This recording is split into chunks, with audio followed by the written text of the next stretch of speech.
Salut tout le monde, c'est Simon, je vous retrouve pour une nouvelle vidéo. On va partir du côté de l'Espagne. Du coup, la Liga, un petit récap du week-end dernier. On attaque le pronostic pour ce week-end. On a bien commencé, on a bien terminé, on avait bien commencé. Un petit trou d'air le dimanche. Mallorca, Gérone qui est encore une fois déçu et qui déçoit de plus en plus, de plus en plus. Ça devient limite normal, la petite douce Gérone. Qui plus est à l'extérieur, ils sont vraiment pas performants du tout. Bilbao contre le Barça, il n'y a pas eu de but. Il y a eu bien une grosse occasion de lob sur Cancelo, je crois, si je dis pas de bêtises. Il y a eu pas mal de blessés aussi du côté du Barça. Faudra suivre ça quand même, mine de rien.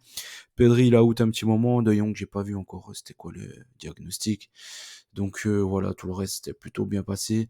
Villarreal Valence, du coup, contre le Real a bien marqué. Hein. J'étais parti sur un but partout. Il y a eu 2-2. Donc là, c'était pas mal. Il y aura peut-être du hors 3-2. Mais bon, ça, c'est encore une autre histoire. Retafe, le Real d'ailleurs hier qui a été horrible hein, contre Leipzig, mais vraiment horrible de chez horrible. Ça fait longtemps que je les avais pas vus être si nuls. Franchement, ils auraient mérité de se faire éliminer hier. Donc voilà.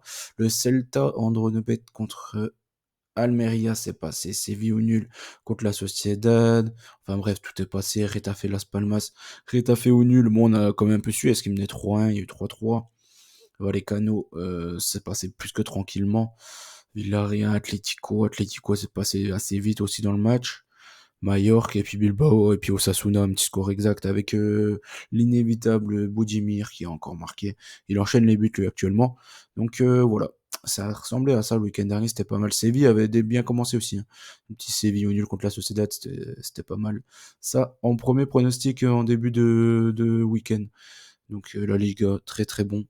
Sur le week-end dernier, ça change un peu parce que c'était un championnat, j'avais pas mal de mal quand même.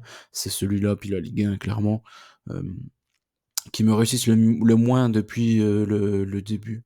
Enfin, quoique la Liga, j'ai déjà fait des perfects et tout. Non, ça va encore. Hein. C'est vraiment que la Ligue 1 qui est vraiment naze, pour moi en tout cas. Donc, que j'ai du mal à lire, et je la trouve même totalement illisible. Mais sinon, le reste des championnats, ça se passe plutôt bien.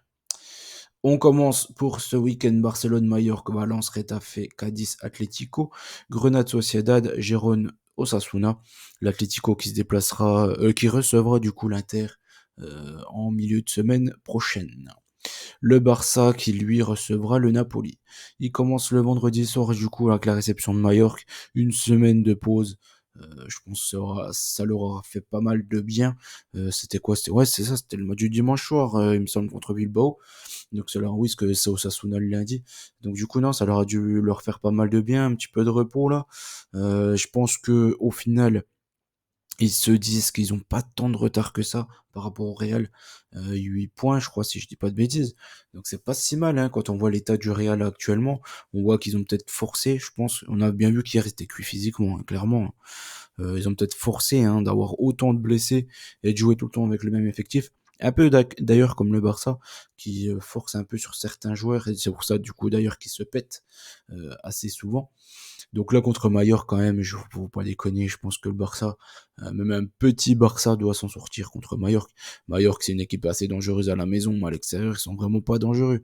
Je pense que le Barça devrait s'imposer ici sans trop de difficultés vendredi, en tout cas je l'espère. La cote elle augmente. Donc faut surveiller quand même. Donc, mais dans tous les cas, je joue le Barça. Dans tous les cas, s'imposer à la maison contre Mallorca. Valence contre Retafe. Retafe, même s'ils reviennent pas mal, Greenwood qui fait une sacrée saison, il a encore marqué là dans les 3 buts, il fait une sacrée saison. Donc je me méfie quand même. Valence, est-ce que ils ont vraiment quelque chose à jouer jusqu'à la fin de la saison? Je sais pas. C'est une équipe de match, une équipe de coupe, Valence. Hein. Donc ici je me méfie de ce match-là, franchement, je me méfie pas mal. Mais j'ai quand même pronostiqué Valence ou nul. J'ai du mal à les voir perdre à la maison quand même, mine de rien, contre Retafe qui est une équipe plutôt surprenante à la maison, elle aussi, mais à l'extérieur, qui rentre dans le rang et qui ne fait pas de très bonnes performances. Donc, je pars sur Valence ou nul. Cadiz Atlético à l'extérieur, je me méfie. Voilà, hop, warning. Atlético, je ne toucherai plus jusqu'à la fin de la saison à l'extérieur, c'est terminé pour moi. J'ai eu assez de séquelles de tout ça. C'est une équipe très très performante à la maison, mais à l'extérieur, ils sont vraiment nazes. À la base, j'hésitais avec Cadiz Marc, mais je me dis que Cadiz Marc, ils sont quand même vraiment pas bons. Si Cadiz, je me méfie. Atlético, ils sont enfin, ils ont plus que les possibilités de le prendre, ce match-là, quand même, hein, mine de rien. Moi, je dis ça parce qu'ils m'ont trop posé de douille depuis un petit moment. Mais dans tous les cas, je pense que l'Atlético est une meilleure équipe. Donc, je me méfie. Puis j'ai pas pris Cadiz Marque, je me dis si l'Atlético gagne 2-0, au moins que ça passe le prono. Donc je pars sur un over 1,5 sur ce match-là. Je vois un but partout, mais bon, franchement, je ne sais pas trop. Je ne sais pas trop vraiment l'Atlético, illisible pour moi à l'extérieur, c'est terminé pour moi. Les Madrilènes à l'extérieur. Grenade contre Sociedad ensuite. Bon, la Sociedad, on les a vus contre Paris, ils sont carbonisés. Voilà. Clairement, ils sont carbonisés, n'arrivent plus à rien, gagnent plus un match. Après, Grenade ne gagne pas un match. Donc, du coup, ça peut faire un nul, cette histoire-là. 0-0, je ne pense pas. Quand même, 1-1, possible. Forte probabilité. La Sociedad est aussi capable de gagner 1-0 et de faire un match catastrophique, mais de marquer sur une tête.